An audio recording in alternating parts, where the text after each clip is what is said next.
people think, oh, your job is to open doors. I mean, that's part of what I do, right? But that's like the first, that's the first little part, right? Of a very long transaction. Yeah. And the value I bring is not in having a key that opens doors. No. The value I bring is 15 years of real estate experience to help you get through every situation that's going to arise from the beginning to the end of that transaction. Yeah. And there are a lot of things.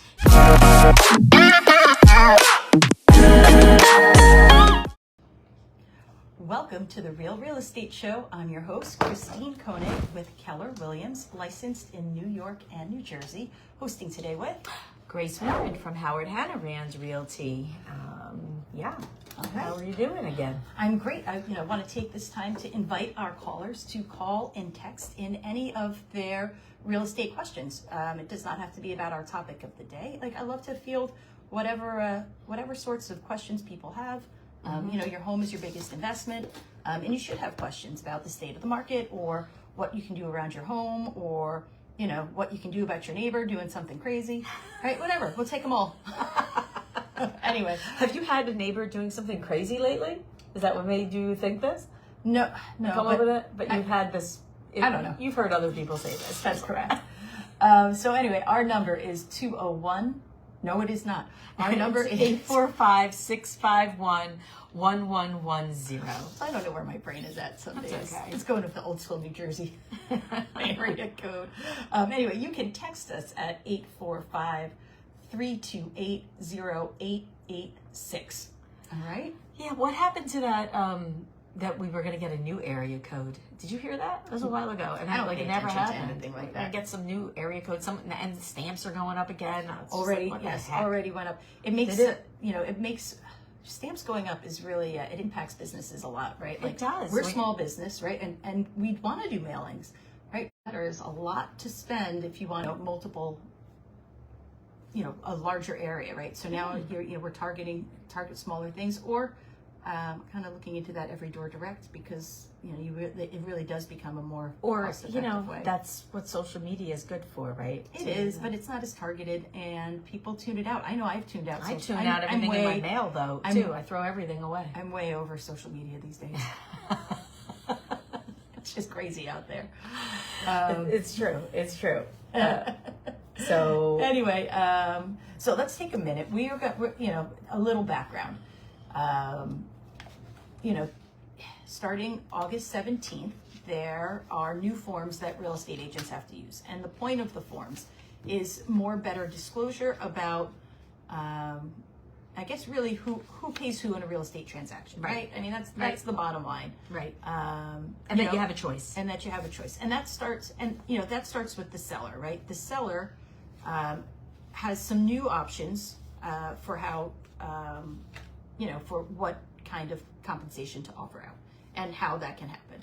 And so, in the past, it has been mostly assumed that the seller is going to pay a commission and that commission gets split out between buyer broker, seller broker, right?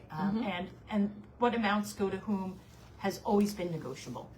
Always been negotiable. Always. The point of this lawsuit was it didn't feel that way to sellers. Right. Right. That's exactly right. Right. So now the paperwork that we have is going to be more explicit in terms of exactly what the options are to the seller for what they can do about, how much or if to compensate the buyer brokerage side. Okay. So, the long and the short of it is this. You can, in terms of the paperwork, you're, as a seller, right, you can business as usual, right? You are compensating, your seller and the buy side, right? You've baked that in to your number because at the end of the day, you want the most competition possible in order to get the best number for your house, right? And so in order to do that, offering that compensation, which is what we have always done, it's what you did when you bought your house, and it's the easiest way to make sure you get the most number of people seeing your home on the back end, right? A second way to do that is to offer it as a concession, right? Concessions are a little harder to explain, but ultimately what it says is this. It says, as a buyer, I would say, hey, seller, I see you want, I'm going to just use basic numbers. I see you want $300,000 for your house. I'm willing to pay you that $300,000. And I see that you're offering a concession. And that concession can be used for anything, right? A buyer might use that, might ask to use a concession towards any of their expenses. And that can include their commission, their buyer's agent's commission, right? So that's a way that a seller can offer that out. And the third thing a seller can say is, hey, look, I'm going to choose not to offer any commission out. And so those are the three options. And by the way, most of those options have always been available. And the lawsuit was about the fact that MLS was requiring us as listing agents, when we put a listing in, to have a compensation for a buyer's agent. You had to post that. And that is what the real lawsuit was about. It was for making us do this, and it was NAR that was telling us we had to do this. So we, as agents, we were doing it, and I think a lot of agents maybe weren't explaining to sellers that was always a negotiable thing. Like, it was not set in stone. You never had to pay it if you didn't want to. But because NAR was requiring us to do this, I think just for so many years everybody was doing it, and that's really what how the problem started, I think. So, and now it's not. Now in MLS we cannot put an offer of compensation into our MLS listings. So if there is a compensation offered by a seller, it will not be. It's not going to be in MLS. No, it's going to be. From our end, it's going to require a little more work. Anytime we show a house, we're going to make a call. Hey, what's going on with compensation? Let me write a note. Let me send an email to the listing agent. Let me send an email to my buyer and make sure that they still want to see, all these homes once they understand what's being offered out. And, so we're going to have these buyer agency agreements that are required for every single buyer that comes into any office or wants to see any property. New York State, I think it's like federally right now at this point. It'll be national. It's national, yeah. So we will be required to do a buyer agency agreement.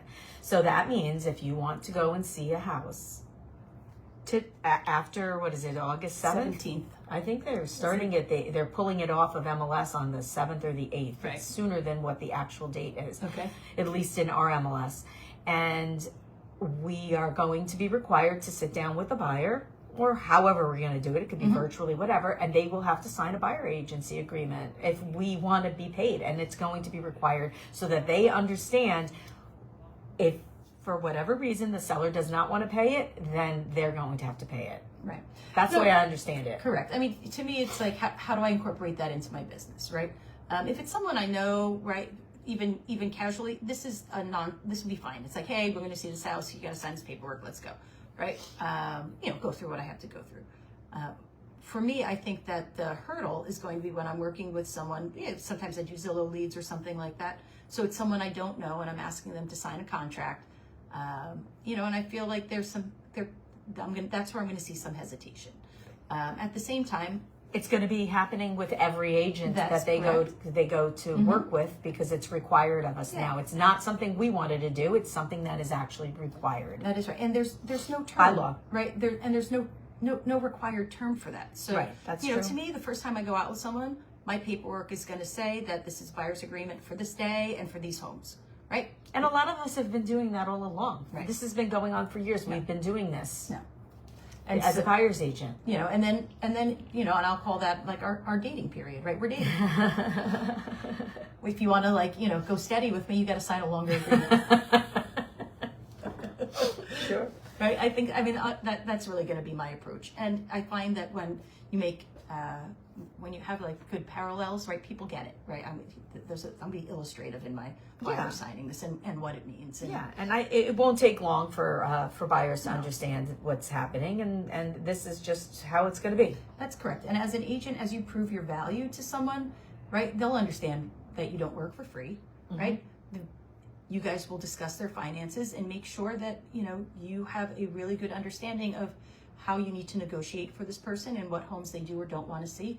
And the other side of it is just because someone may offer out a different level of compensation than what as a buyer I'd like to see, that doesn't mean that my offer can't include asking them to cover that compensation, right? It's like, just because someone offers it out doesn't mean they wouldn't accept something different.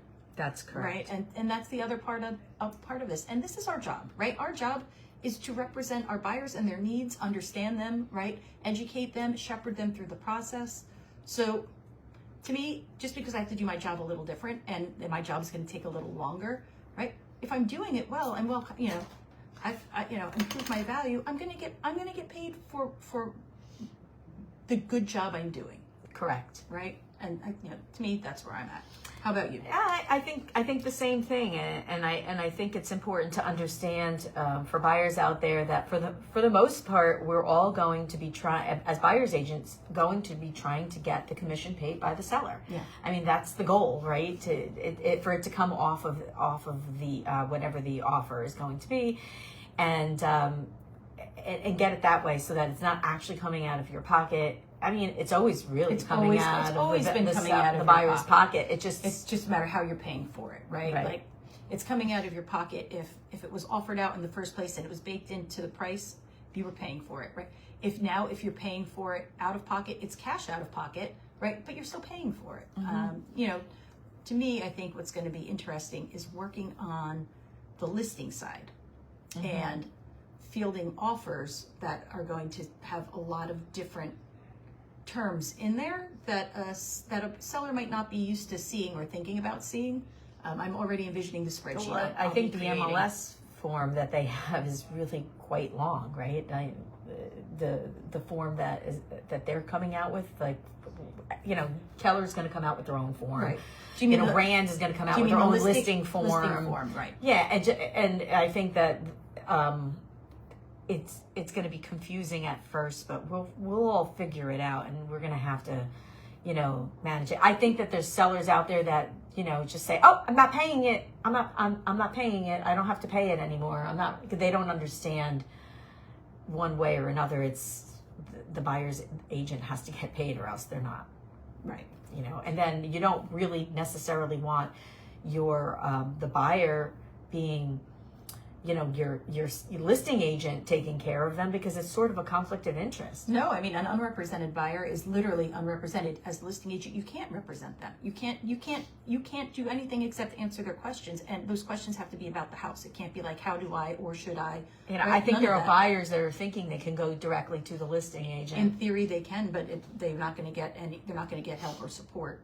And then listing agents are not probably going to be paid for help, you know, represent it. They're not really representing them, but, you know, they're going to want that side of the, you know, for doing double the work. Well, I think that as the agent, you just have to remember you represent the listing side. Exactly. I know. And until, you know, and when things get to a point where that person may need some different level of representation and it starts to become clear to them, which it probably will, that's when you kind of go back again and say, okay, I can offer to do these services for you at this fee. Make sure your seller is good with it, and, you know, offer it out there in a different way. You know, it'll be interesting, but I don't think anybody should worry, because it's really going to be our issue, not that's correct, for the buyer or the seller. Yeah. So, all right, we're going to take a quick break. We'll be right back. Kind of good, I think. Yeah, you know, and when we come back, maybe what we'll talk about. What I was saying before is, as the listing agent, when I get offers coming in now, right? I'm gonna have a list. I'm gonna have to put like a sheet together to like compare the offers, right? And number one is gonna be net to seller. Number two is gonna be commission. Yeah, like we already have, like I have a Google stuff. form when I have multiple offers of putting it in there. We're just gonna have to add like another column or two there. Yeah. To so that you can see it, because it's you know, it's hard for them to understand. And one offer might seem like it's good, but you're paying. What happened? This is what I wanted to have. All right. Yeah. So when we come back, let's talk about the listing side for a minute. Okay. And then we can switch over into this, and I'm going to have you be the one to really you know, I read it, and as I said, I know my You get to read experience. it all, but- but I'll try to just ask lots of questions because I don't know. I didn't read the whole thing. I didn't have a chance. You know, there are people that are saying this is like a problem. Well, you know what people are seeing is they want to put more permanent structures, which campgrounds do all over the place. They're kind of like tiny homes that people rent out. So if they don't have an RV, they can still come to the RV park and enjoy the. I don't think that's what they're trying to do here. Really? Because that was kind of how I read it. No, if you read the minutes, it's saying that people will rent the space, bring their RV there. They can stay there up to 210 days. It's like the place where Brenda goes. She leaves her camper there all year, Right. but she can only be there a certain amount of Yeah. time. It closes because there's no heat. Right. It's seasonal. Yeah.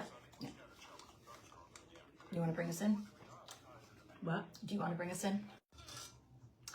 We're back with the Real Estate Show. This is Grace Warren from Howard Hanna Rand Realty, along with Christine Koenig with Keller Williams, licensed in New York and New Jersey. Hey, Grace, how can people get in touch with you? They can call me at 845-742-4361. They can call my office. They can go online and find my website, grace.warren@randrealty, which I can never really remember. But if you Google me, it'll come up. You can call, I guess, the radio station too, if you want. And that number is 845-651-1110. Fabulous. So, How about you, Christine? Oh, yeah. You can reach out to me at listwithchrisk.com. And that's Chris. That's with a easier C. to remember. It is. That's why I went out there and found something, because I was tired of spelling my last name. Okay. Listwithchrisk.com, and that's Chris with a C. And you can get my number and email and all that stuff right there on the site. So the text number here is 845-328-0886 in case you'd like to send us a question, or again, call us. And so back to this whole new way of doing business for us on the seller side. Yeah, we wanted It's gonna be a little bit different on the seller side. Right, we wanted to talk just a little bit about, what that experience would be like as the person listing a home. So again, up front, it's not all that different at all. We have a ton of paperwork for you to fill out. We're going to go through all the paperwork. We're going to talk you through compensation options. You're going to pick what works best for you. We'll give you pros and cons of each one. We sign that paperwork, do our marketing, and away we go, right? And if we've done our job well, you're getting offers in, and then we need to evaluate those offers. And to me, this is where we're going to see some difference, right? Because based on the buyer's agreements people have filled out before, right? That buyer's agent is going to have a good idea how best to work with that buyer to craft an offer, and that offer.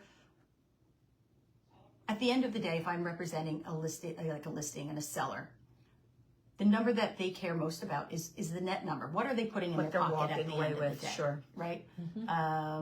And so, that's what we're going to talk about. We're going to talk about, net to seller, and then we're going to talk about how that buyer's agent is getting paid and, where that number is coming from. So if we've offered out compensation, we already know, right? We've baked that in. It's up front. It's easy peasy. No concerns. Business as usual. That's how we've been doing it, right? And that net to seller number is the same way that it's always been, right? We're able to do a net sheet for the seller, which we've always done, which always showed where they're getting, what at the end of the day, right? The sale price minus all the things that they have to pay for out of closing. And then you have your net number. So that will be the same. If a buyer says, you know what, hey, you didn't offer compensation, but I want you to compensate my buyer's agent X%. Again, we put the sale price, we put on that net sheet all the costs, so we would put that out of there, and here's our net to seller number with this offer, right? Again, as an agent, it's more work for me, but not a lot. And my job is to just inform my seller, right? Here are the offers, here are the pros and cons of each, right? Which one do you think works best for you? Right? Or do we have negotiating we want to do from here? And then, fulfill my role as their agent. I think it's just gonna be like you said, like for us, we're just gonna have to do a little bit more work to explain to our sellers what they're netting, and it'll be simple enough. Once we get into it, we'll know how it's gonna work out. Correct. And we have systems to have this set up. Like for instance, I was talking about a spreadsheet that I use when we had multiple offers. So it'll be something like that. They'll be able to see the differences between the offers. And someone was bringing up appraisals too, and how appraisals were going to affect. I think this. And I don't know that now. I think that is our biggest area of unknown.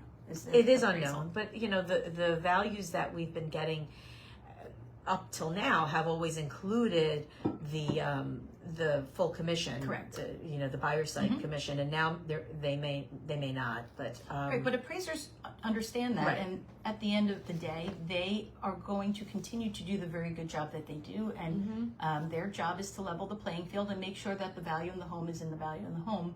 And they know how to do that. Yeah. So we'll see how that works out too. Like it's all sort of like, let's wait and see, and it'll happen, right? I agree. So as we wanted to talk about this today because as things are getting closer, right, people are going to start using those buyer agreements, and they should be using them starting now, right? Because Get used to it. Well, and your buyer's never going to be under contract, before the time when all this stuff starts taking effect. And Right. as an agent, we should be practicing, the new way business is going. It's not like it's going to magically go away before, right? It's just, sometimes you just got to lean in, because at the end of the day, you'll be better at your job, right? If you just start doing it now. Right. I I think part of the issue for sellers too is that they look at us as salespeople sometimes, and honestly, I feel more like we're consultants more than a salesperson. Like I don't care what house you buy. Correct. Like I'm not trying to sell you on a specific house. No. I'm trying to find the right house for the right person.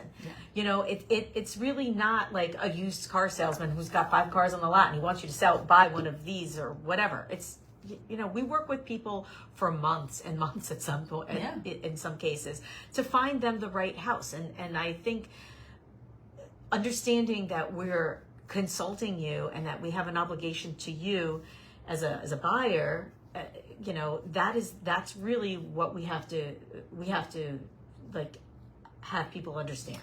Well, what I really like about the idea of, really sitting down with the buyer to go through the buyer's agreement, but also to go through the buying process, right? A lot of times we don't take that time up front. No, we just meet them at the house. Correct. And now it's going to be a little different, but it really gives you a chance to explain the value that you bring to the transaction. And, people think, your job is to open doors. I mean, that's part of what I do, right? But that's like the first, that's the first little part, right? Of a very long transaction. Yeah. And the value I bring is not in having a key that opens doors. No. The value I bring is 15 years of real estate experience to help you get through every situation that's going to arise from the beginning to the end of that transaction. Yeah. And there are a lot of things.